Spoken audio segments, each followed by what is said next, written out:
good? Okay. Good morning. We're here to talk about the officer-involved shooting, and so we wanted to give you some information and some updates.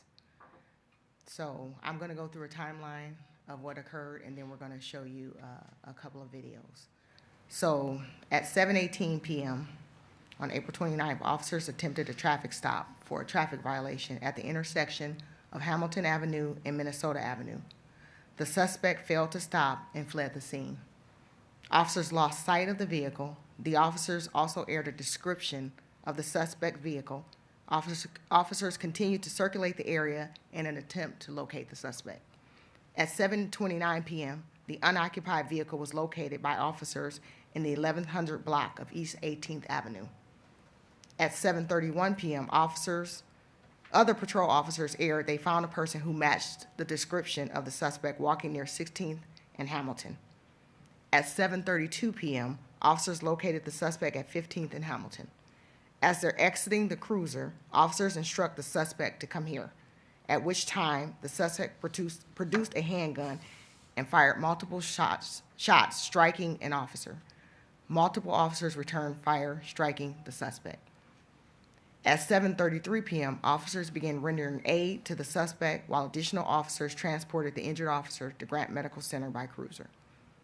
At 7:37 p.m., the suspect is transported by medics to Grant Medical Center, and he is subsequently pronounced deceased at 8:43 p.m. The first video that I'm going to show you is the traffic stop video.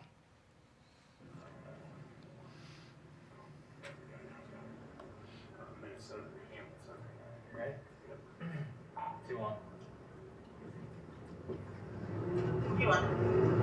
10-6, Hamilton to south of Minnesota, King Adam Mary, 9770, white Chevy Suburban. Copy, Hamilton is this left. It's a slow roll on us, not sure if that's operating on the standby. Copy, any other cars in that area?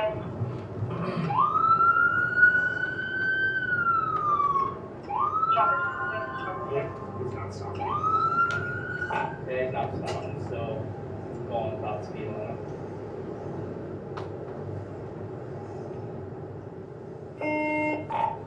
Signaling to go east on Loretta. Check that way. Get it right.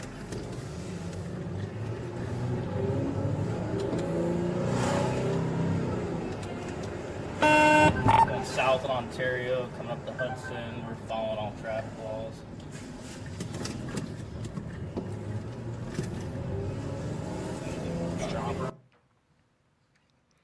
Next is a video of one of the involved cruisers attempting to stop the suspect on the street. I think that's him, buddy. That's him. That's like same complexion. See his face. Yep. Yeah, this guy right here. Breathing heavy. Hey, come here. Come here. Get on the ground.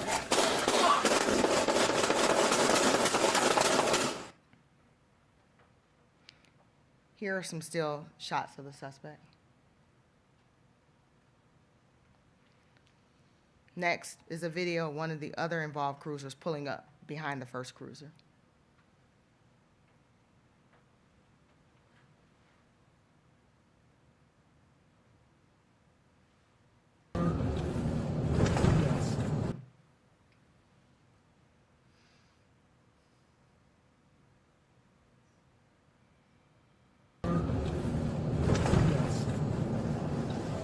He's walking like a boat. Yeah, this guy right here. Breathing heavy.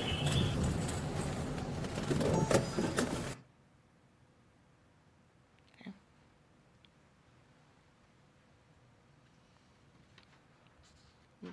Next video. Yeah,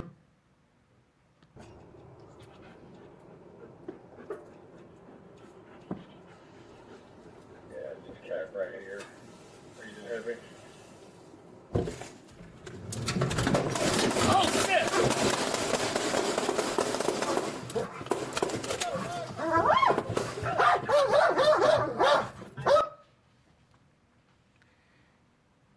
The officers involved in this incident are victims and protected under Marcy's Law. Their years of service are as follows: 4 years, 5 years, 2 years, and 7 years. The suspect is identified as Shantaz Lowry, age 38. He was released from prison in August of 2025 and was placed on 3 years of supervised parole. Mr. Lowry has an extensive criminal history, which includes numerous drug trafficking and weapon charges, multiple assault charges, and attempted murder charge. As with all police-involved shootings, BCI will be investigating. Later today, we will provide the videos you've seen here with a fact sheet.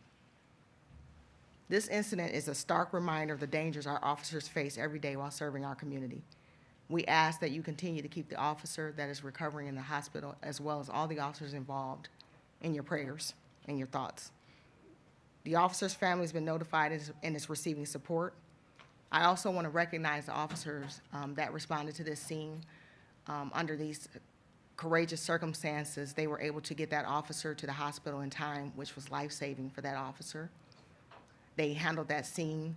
They were able to do an amazing job, and I just want to commend them. I also want to thank the community for the love and support that has poured in for our community and for our officer. These actions reflect courage, discipline, and a commitment to the safety of others, even under extremely stressful conditions. We also want to thank Grant Hospital and their trauma team for the amazing work that they were able to do in saving our officer. Our focus right now is on the officer's recovery and our community. Right now, I want to ask the mayor to come up to be able to give remarks.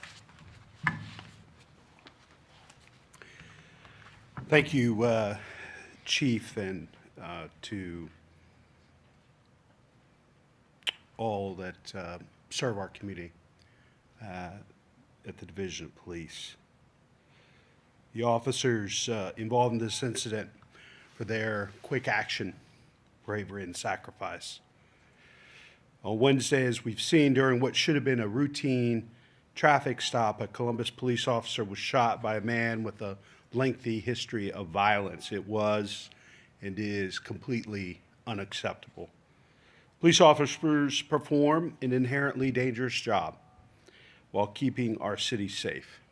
But an attack on an officer is an attack on all of us and will not be tolerated. No one, regardless of age, situation, or personal circumstance, should ever threaten, harm, or attack our officers. Prayers remain with our officer for a full recovery. I'm grateful to his colleagues on the scene for their swift action to render aid and help save his life. And as the chief mentioned, to the incredible staff at Grant Hospital for bringing him through a successful surgery. Please know that I, along with the chief and the women and men of CPD, will do everything we can to support this officer's recovery in the long road ahead. I'm really grateful that no bystanders were injured. We've discussed the downward trend of homicides, gun violence, and other violent crimes since their peak in 2021. The numbers are continue to trend in the right direction. But this incident puts us all on notice again that gun violence can occur at any time. It endangers us all. We know these types of crimes are committed by only a small percentage of the residents around this community. This individual in particular appears to have been a career criminal. But we will not allow that small number to destroy our collective sense of safety and security. This officer is alive today thanks to the bravery and courage of his colleagues, the incredible staff at Grant. I also want to thank the incredible folks that did the training and preparing. Many of the officers on the scene had just received training weeks, months before that literally helped save this officer's life in self-transporting him to Grant. Their bravery is to be commended. When I was at the hospital yesterday and speaking with Assistant Chief Bodker. I think one thing that I want to pay special recognition to is the incredible job of the officers on the scene. Even while their colleague had just been shot in cold blood, they went and rendered aid to this violent criminal because they knew that was their oath, that was their job. And so they took care of their colleague, got him safely to the hospital, and did all that they could to try to save the life of someone who put all of us at risk. That's a special level of bravery, of courage, heroism, and honoring your commitment and your oath. And I wanted to recognize that this morning. We have a lot of work to do in our community, but you have these types of instances where we have to remember the great sacrifices and the things that our officers face every day. It's a stark reminder of the danger of the job and why we need to support them, recognize them, and honor them for all the great work they do in neighborhoods throughout our city. At this time, we'll take any questions. I have a couple of questions. Can you explain what was the reason for the stop initially? So what I can tell you is there was some sort of traffic violation. I can't get into the specifics until the investigation is done because we know what you know based on what we saw. Have you visited the officer in the hospital? If so, what can you tell us, and if not, why not? And so, yeah, I was at the hospital from the very beginning when it initially happened. Obviously, he had a very long surgery, and so we're allowing him to recover and recuperate, but we're definitely keeping him in our thoughts and our prayers, and we're continuing to keep the hospital surrounded and keep him surrounded with officers. This suspect is a parole violator. We've done stories about this. At the time of the shooting, the state had no idea where this person was, and he almost killed a police officer. What is your message to the Department of Corrections, who doesn't know where these violators are when they're on parole? What I can tell you is that absolutely, when you have a criminal like this, they should be locked up. They should be behind bars. They should not be allowed to be out. Obviously, mad, we're frustrated. This didn't have to occur. We're going to do better. They have to do better. We all have to make sure that we're doing our part to ensure that criminals stay behind bars and that we keep our community safe. Did this person have any drugs in the cars? Do you know anything else about what you found inside the suspect's vehicle? At this time, I don't have that answer. Early on in the investigation, we learned that both the suspect and the officer were both transported to Grant Medical Center. Could you walk us through what the typical protocol is for incidents like this and why both were taken to the same facility for treatment? And so what I can tell you is that obviously that is not ideal. That is not something that you would want to happen. This was a very fluid, a very chaotic situation, and officers self-transported our officer to the hospital. The CFD or the response came almost immediately after and transported the suspect.